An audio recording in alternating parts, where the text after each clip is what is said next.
Hello everyone, this is Grade 2, Module 8, Lesson 12 homework.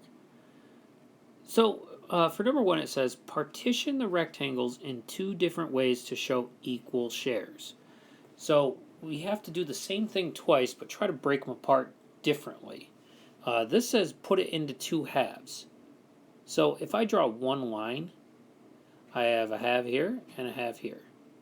Now I have to try to do it a second way, in a different way, so I can't draw the same line going across. I'll draw one going down, and I have one there and one there.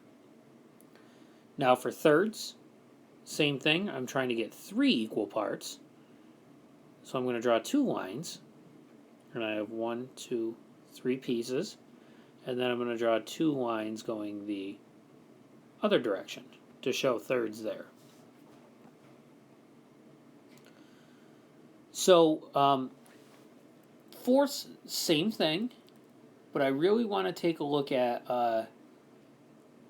as we get further down there, now we have squares, and we can really make them look fun. So we could have done this as well with the rectangle, but this is one way to do it. So two halves, meaning I have to have two equal parts. I can cut one this way. And for my second one, I could go vertically again, so like that, but I can also do the diagonal piece like that to get my one and my two parts. For thirds, I'm going to break it two lines to break it there. And then again for thirds, I'm trying to make three equal pieces. I can do two lines this way, just like we did up above. And lastly, for fourths, I could do all vertical lines, or I could do one vertical line this way and a horizontal that way. And now I have 1, 2, 3, 4.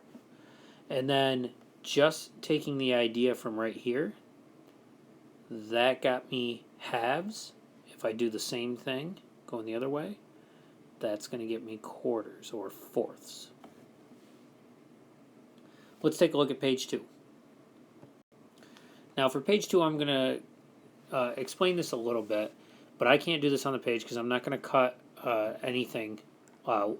You're going to cut out this square down here and cut the square in half to make two equal size rectangles. So if this is my square, I got to cut it in half. So I'm going to cut it like this, because those are two rectangles. Shade one half with your pencil. Rearrange the halves to create a new rectangle with no gaps or overlays. So I'm going to take this piece and I'm going to match up this bottom end with this end. So I'm going to slide it down so it matches up like that. So I'm just moving this piece down here. It's tough to do when I can't slide things around. So once I get to that part, I can then cut each equal part in half to make 4 equal squares. So I'm just going to cut right here and cut right there. So now I have 1, 2, 3, 4, and rearrange new equal shares to create a different polygon. That's pretty much it. So now I got 4 equal pieces. 2 of them are shaded, 2 of them are not. And I'm just going to move them around to make another shape. And then I can draw that on my page. Hope this helps. Thanks for watching, and good luck with the rest of your homework.